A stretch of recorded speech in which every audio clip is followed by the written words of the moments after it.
श्री महालक्ष्मी नमो नमः।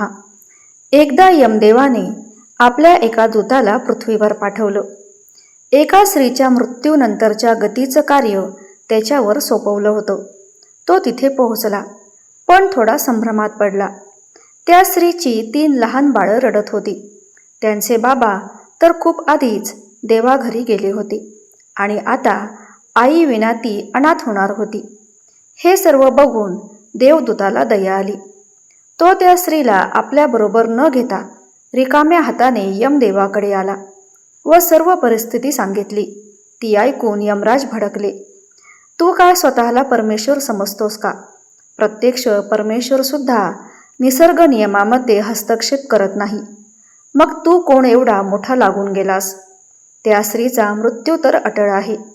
मी दुसऱ्या दूताकरवी ते काम करीनच, पण आता तुला मात्र मी सांगितलेल्या आज्ञेची पूर्तता न केल्याचं फलित म्हणून शिक्षा भोगण्यासाठी पृथ्वीवर जावं लागेल. व जोपर्यंत तू स्वतः 3 वेळा मूर्खपणा करत नाहीस व स्वतःच्या मूर्खपणावर स्वतःच हसणार नाहीस, तोपर्यंत तुझी सुटका होणार नाही. तू इथे परत येऊ शकणार नाहीस.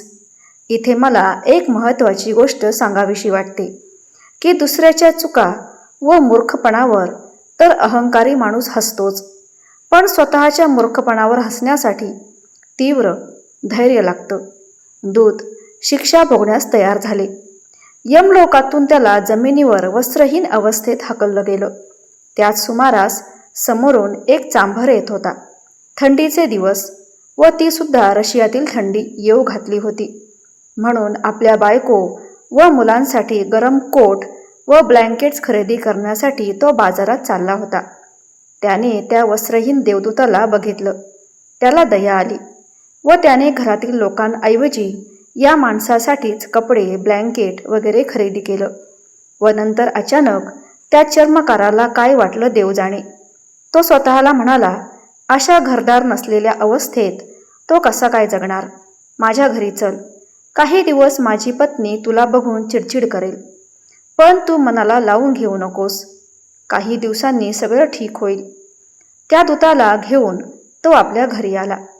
त्या चर्मकारालाही माहीत नव्हतं आपण कुठल्या व्यक्तीला घरी नेत आहोत ना. त्या पत्नीला समजलं की आपल्या घरी या मनुष्याच्या रूपात कोण आलंय. त्याची ओळख करून देत चर्मकाराने सांगितलं की हा काही दिवस आपल्याकडेच राहणार आहे. घरी आलेल्या आगंतुकाला बघून पत्नीचं टाळकंच सरकलं. त्याच्या समोरच म्हणाली, इथं आपल्यालाच गिळायला अन्न नाहीये. त्यात भरीसभर म्हणून ही ब्यात का मागे लावून घेतली? आणि देवदूत पहिल्यांदा हसला. चांभाराला आश्चर्य वाटलं. ती तुला एवढं बोलली आणि तू त्यावर हसत आहेस. त्यावर देवदूत म्हणाला, अशा प्रकारच्या अजून 2 घटना झाल्यावर व त्यावर मी हसल्यानंतर याचे उत्तर देईन. आजच्या घटनेवर देवदूत हसला, कारण पत्नीला हे माहीत नव्हतं की तिच्या पतिराजांनी ज्याला घरी आणलं आहे तो सामान्य माणूस नसून त्याच्यामध्ये दैवी शक्ती आहे, ज्याच्या पदस्पर्शाने पुढील काही दिवसातच त्याचं भाग्य उजळणार आहे. मनुष्याचे विचार किती सीमित व स्वार्थी असतात ना. हम उतना ही देख लेते हैं जितना हमें ऊपरी तौर पर दिखता है. नियति के मन में तो कुछ और ही होता है. पत्नीला आपल्या मुलांसाठी गरम कोट व ब्लँकेट न घेतल्याचं दुःख होतं. जो खो गया उसे देख रही थी, जो मिला है उसका क्या? उसका तो अंदाज ही नहीं है. मुफ्त घर में एक देवदूत आया है. 7 दिवसातच देवदूत चांभाराचं सर्व कसब शिकला व देवदूताने बनवलेले चांबड्याचे बूट एवढे लोकप्रिय झाले की जो तो त्याची स्तुती करू लागला. देवदूताच्या कौशल्यामुळे हळूहळू चांभार धनवान होऊ लागला. अवघ्या 6 महिन्यात तर त्याची अशी ख्याती पसरली की ह्या चांभारासारखे बूट कुणीही बनवू शकत नाही. अन्य देशातील राजांचेही जोड बनवण्याचे काम चांभाराकडे येऊ लागले व घरामध्ये अपार संपत्ती येऊ लागली. दिवस, महिने, वर्ष पुढे सरकत होते. एकदा असं झालं, सम्राटचा एक अधिकारी आला. चांभाराकडे कातडं सोपवलं व म्हणाला, हे खूप दुर्मिळ व महागडं कातडं आहे. तुझी कारागिरी सम्राटांना पसंत आहे, म्हणून सम्राटाने तुझ्याकडे हे कातडं आपले बूट बनवण्यासाठी दिले आहे. चूक झाली तर सम्राट क्षमा करणार नाहीत, लक्षात ठेव. सम्राटच्या पायाकरता बूट बनवायचे आहेत, स्लीपर नाही. अधिकाऱ्याने स्पष्टपणे खडसावले. रशियामध्ये मृत व्यक्तीला स्लीपर घालून स्मशानात नेण्याची प्रथा होती. चांभाराने सुद्धा देवदूताला बजावलं, हे बघ, सम्राटांच्या पायाकरता या दोन्ही कातड्याचे बूट बनवायचे आहेत, स्लीपर नव्हे. व कातडंसुद्धा बुटाच्या मापापुरतेच आहे. काही गडबड झाली तर नसती आफत ओढवेल.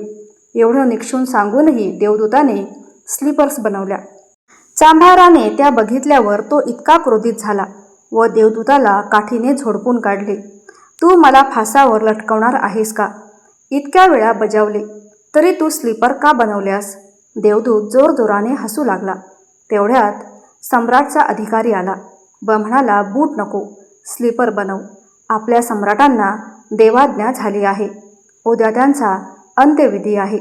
भविष्य अज्ञात असतं व आपण गतकाळातील अनुभवावर जगत असतो. काल सम्राट असताना बुटासाठी आटापिटा होता, आज स्लीपर हवी आहे. चांभारांनी लगेच त्या स्लीपर दिल्या. अधिकारी निघून गेल्यावर चांभार देवदूताच्या पाया पडून क्षमा मागू लागला. मी तुला उगाच मारले. देवदूताने शांतपणे सांगितलं, अरे यात तुझा काहीही दोष नाहीये. मी माझ्या कर्माची शिक्षा भोगतोय. आज दुसऱ्यांदा देवदूत हसला, कारण भविष्य अज्ञात आहे व आपण विनाशी इच्छांच्या मागे धावत सुटलो आहोत. साध्या घटनांमध्ये सुद्धा चिडचिड त्रागा करत बसतो. मृत्यू घटिका समीप असताना जीवनाचे गणित बांधत राहतो आणि नियतीच्या मनात काहीतरी वेगळंच असतं. काही दिवसातच तिसरी घटना घडली. या एका धनाढ्य घराण्यातील वृद्ध स्त्री चांभाराकडे आली व बरोबर 3 सुंदर युवती आल्या. तिन्ही युवतींचे लग्न ठरलेलं होतं. त्यांच्यासाठी उत्तम चढावांचे जोड बनवून हवे होते. देवदूताने तिन्ही मुलींना पाहता क्षणीच ओळखलं. ह्याच त्या 3 मुली, ज्यांच्या मृतप्राय आईकडे बघून त्याला दया आली व नियतीमध्ये स्वतःहून केलेल्या हस्तक्षेपामुळे तो आज शिक्षा भोगत होता. त्या तिघीजणी अतिशय सुंदर व समृद्ध दिसत होत्या. देवदूताला उत्सुकता वाटली. त्याच्याबरोबर जी वृद्ध स्त्री आली आहे ती कोण आहे? वृद्ध स्त्रीला विचारल्यावर तिने सांगायला सुरुवात केली, ह्या मुली माझ्यासमोरच राहत होत्या. त्यांची आई लहानपणीच देवाघरी गेली. ती अतिशय दारिद्र्यात दिवस कंठत होती. तिच्या पश्चात ह्या मुलींचं कसं होणार? मला दया आली. या तिघींनाही मी दत्तक घेतलं. मलाही संतान नव्हती. मी स्वतःच्या मुलींप्रमाणेच यांचं पालनपोषण केलं. आता सम्राटांच्या राजपुत्रांशी ह्या तिघीजणी विवाहबद्ध होणार आहेत. हे ऐकल्यावर देवदूत तिसऱ्यांदा व शेवटचा हसला. त्याने चांभाराला स्वतःच्या हसण्याचं कारण सांगायला सुरुवात केली. आज जर त्या 3 मुलींची आई जिवंत असती तर ह्या तिघीजणी दारिद्र्यात खितपत पडल्या असत्या. पण आता आई नसल्याने वृद्ध स्त्रीला दया आली व तिच्या संपत्तीला वारस मिळाला व तिघी जणींनी समृद्धी उपभोगली. तसेच वृद्ध स्त्रीला संतान सुख मिळाले. देवदूताने सांगितलं, मी चुकलो होतो. नियती ही माझ्यापेक्षा सूत्रबद्ध व योग्य आहे. तिच्या कार्यामध्ये मी हस्तक्षेप केल्याने मला जी शिक्षा मिळाली होती ती आज पूर्ण झाली. आता मी तुझा निरोप घेतो. एवढं बोलून तो देवदूत पाहता पाहता अदृश्य झाला. कथा जरी इथे संपली असली तरी त्याचा सारांश मात्र कायम आपल्याबरोबर ठेवायचा.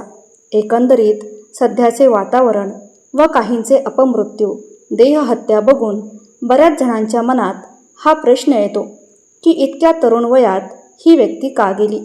त्याच्या पश्चात त्याच्या कुटुंबाचं, मुलाबाळांचं काय होणार? काही जण तर या घटनांकरता चक्क परमेश्वरालाच दोषी ठरवतात. म्हणे त्याला जर न्यायचं होतं तर हॉस्पिटलचा खर्च व इतक्या यातना का दिल्या? ज्या ईश्वराचे वर्णन आपण प्रेमाचा सागर, कृपाळू असं करतो, तो आपल्याच मुलांशी असा निष्ठुरपणे कशाला वागेल? मनाला येईल तसं स्वतः वागायचं, वाटेल तशा चुका करायच्या व शिक्षा भोगताना मात्र प्रेमळ परमेश्वराला अशी तूष्ण द्यायची. हा करंटेपणा कशासाठी? वरील सर्वांचे एकमेव उत्तर म्हणजे कर्मसिद्धांत. परमेश्वर कर्मामध्ये कधीही ढवळाढवळ करत नाही, पण कर्म भोगायचं.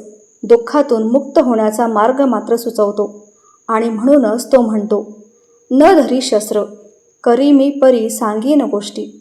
कथा आवडल्यास लाईक, शेअर, सबस्क्राईब अवश्य करा. धन्यवाद.